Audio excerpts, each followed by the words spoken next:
mga ka-trending! Narito na ang step-by-step guide sa pagkuha ng Philippine National ID or Philsys ID. Matatandaan na nilagdaan o inaprubahan ni Pangulong Duterte ang Act No. 11055 noong August 2018 para sa pagkakaroon o pagbibigay ng National ID para sa lahat ng Filipino citizen at resident alien sa Pilipinas.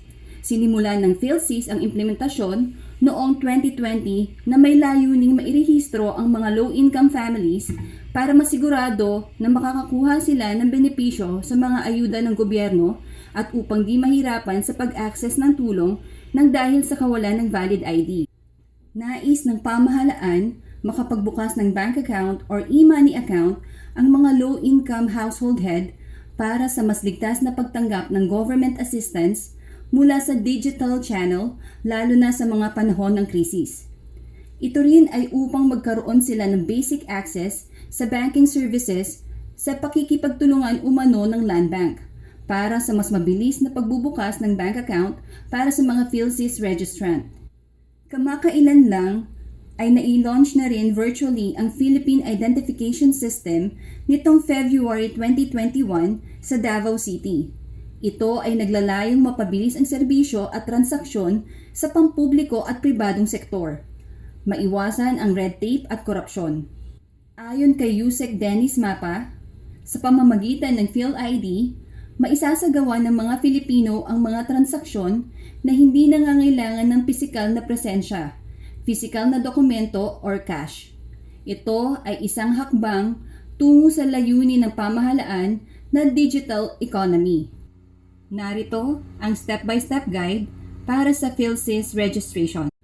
Pero bago ang lahat, kung bago ka sa aking channel, huwag mong kalilimutang pindutin ang subscribe button, pati na rin ang tiny bell para ma-notify ka sa mga bagong video uploads. Maging bahagi ng Philippine Identification System o Philsys. Ang Philsys 101 ay magbibigay ng impormasyon at mga updates tungkol sa Philippine ID program ng Philippine Statistics Authority. Be Philsys informed. Be Philsys updated. Ang Philippine Identification System o Philsys ay naglalayong mabigyan ng pangunahing patunay ng pagkakakilanlan ang bawat Pilipino. Kilala rin bilang Republic Act 11055 na nilagdaan ni Pangulong Rodrigo Roa Duterte bilang batas noong Agosto 2018. Ang Philsys ay naglalayong mas mapabilis ang mga transaksyon sa pampubliko at pribadong sektor sa pamamagitan ng pagtatag ng pangunahing patunay ng pagkakakilanlan ang bawat Pilipino. Dahil sa Philsys, magkakaroon ng mas maayos at mabisang paraan ng paghahatid ng serbisyo sa mga mamamayan. Kilalanin ang tatlong components ng Philsys. Una, ang Philsys number o PSN. Ang PSN ay isang mahalagang feature ng Philsys na nagsisilbing natatangi at permanenteng identification number ng mga nakarehistro sa Philsys. Paalala na ang PSN ay isang sensitibong impormasyon na hindi dapat ibahagi kaninuman maliban sa PSA o kung ito ay pinahihintulutan ng batas. Kaya mayroong Philsys Card Number o PCN, ang pampublikong bersyon ng PSN na siya lamang dapat na gamitin sa ating pakikipagtransaksyon, pisikal man o online. Ang PCN na makikita sa inyong PhilID ay isang added security feature ng Philsys para maprotektahan ang inyong PSN. Pangalawa, ang PhilID naman ay ang non-transferable card na maglalaman ng biometric at demographic information tulad ng buong pangalan, araw ng kapanganakan, tirahan, larawan, at Philsys Card Number o PCN. Muli, panatilihing pribado ang inyong PSN at gamitin ang PCN sa inyong PhilID sa mga pampubliko at pribadong transaksyon.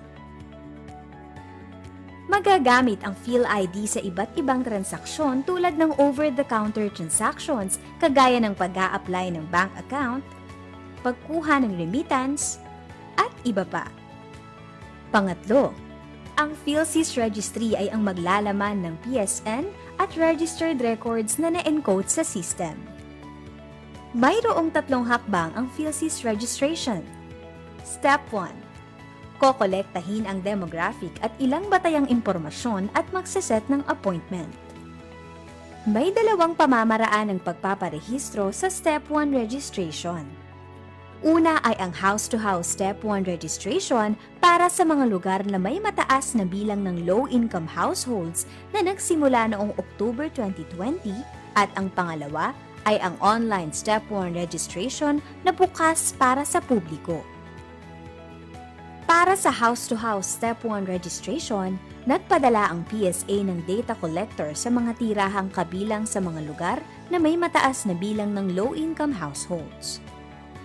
Para naman sa karamihan sa atin, ang registration ay maaaring gawing online gamit ang ating computer o smartphone.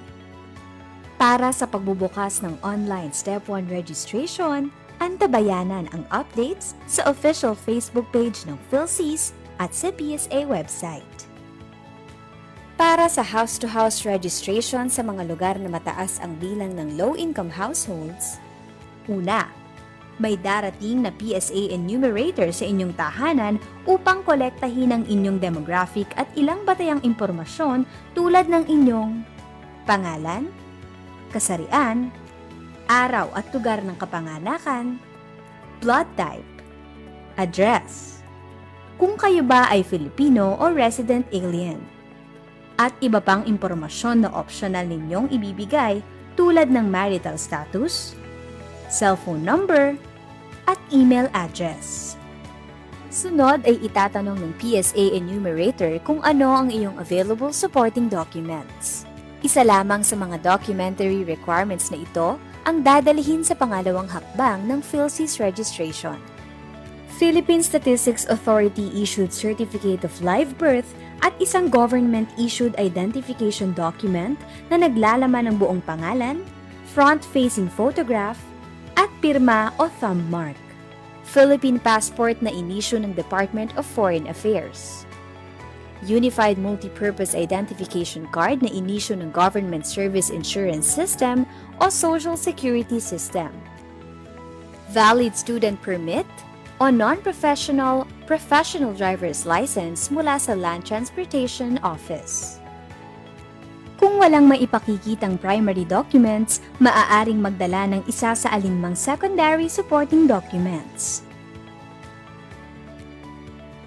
PSA-issued Certificate of Birth, NSO-issued Certificate of Live Birth with Birth Reference Number, LCRO-issued Certificate of Live Birth, PSA-issued Report of Birth, PSA-issued Certificate of Foundling, Integrated Bar of the Philippines Identification Card, Professional Regulatory Commission ID, Seaman's Book, Overseas Workers Welfare Administration ID, Senior Citizens ID, SSS ID, Pantawid Pamilyang Pilipino ID, License to Own or Possess Firearms ID, NBI Clearance, Police Clearance o ID, Solo Parents ID, PWD ID, Voters ID, Postal ID, Taxpayer Identification Number ID, PhilHealth ID, Philippine Retirement Authority PRA-issued Special Resident Retirees Visa, National ID from other countries, Residence ID from other countries. Tatanggapin din ng PSA ang mga sumusunod na IDs kung ito ay naglalaman ng front-facing photograph, signature o thumb mark, full name, permanent address, at date of birth. Employee ID, School ID, Barangay Clearance o Certificate, Barangay ID, City o Municipal ID. At ikaw ay kukunan ng litrato kasama ang supporting documents na iyong ipakikita. Pagkatapos ay ipaalam sa PSA enumerator ang inyong libreng araw at oras para sa pangalawang hakbang ng Philsys registration. Pagkatapos kumpirmahin ang schedule, mayroong appointment slip na ibibigay ang PSA enumerator. Ingatan at dalhin ang appointment slip kasama ng inyong supporting documents sa araw ng inyong appointment para sa Step 2 registration. Step 2. I-validate ang demographic information at kukunin ang biometrics. Sa araw ng inyong appointment, pumunta sa designated registration center sa inyong lugar, dala ang inyong dokumento at appointment slip. Dito kukumpirmahin kung tama ang pre-encoded information mula sa Step 1 Philsys registration. Kung kumpirmadong tama ang nakuhang impormasyon, kukunin na ng RegKit operator ang inyong biometric information tulad ng inyong iris scan, fingerprints, at litrato. Panghuli ay kunin at itago ang kopya ng transaction slip. Paalala lamang na ingatan ang transaction slip dahil ito ay gagamitin upang makuha ang inyong PhilID sa Step 3 registration. Step 3. I-issuehan ng Philsys number o PSN at ng PhilID. Ihanda ang transaction slip mula sa Step 2 registration na gagamitin upang makuha ang inyong PhilID. At sa pamamagitan ng PhilPost, ay ihahatid ang inyong PhilID sa inyong tirahan. Ito ang tatlong hakbang ng pagre-rehistro sa Philsys. Antabayanan lamang ang mga anunsyo tungkol sa Philsys registration. Para sa kaligtasan ng target registrants at registration staff, nagsimula ang Philsys registration noong October 12, 2020 sa mga lugar na may mababang ulat o kaso ng COVID-19. Kasama sa low-risk areas na ito ang 664 cities and municipalities in 32 provinces. Nakipag-ugnayan ang Philippine Statistics Authority o PSA sa Department of Social Welfare and Development o DSWD, Department of the Interior and Local Government o DILG, at local government units para sa maayos at ligtas na Philsys registration. Para sa mas maayos at ligtas na Philsys registration, mahigpit na ipinatutupad ang health at safety standards. Makatitiyak ang publiko na ginagawa ng PSA ang lahat upang makapaghatid ng maayos at ligtas na Philsys at maparehistro ang karamihan ng Pilipino sa pagtatapos ng taong 2022. Be Philsys informed. Be Philsys updated. Para sa karagdagang mga kaalaman at update tungkol sa Philsys, i-like ang Philsys Facebook page o magtungo sa Philsys website na www.psa.gov.ph/Philsys. Para sa feedback at mga katanungan, maaaring tumawag sa hotline na 1388 o mag-email sa info@philsys.gov.ph. Makilahok sa pag-unlad at magpakilala. ID natin to. Tara na at makiisa. Ito ang Philsys, ang ID ng bawat Pilipino.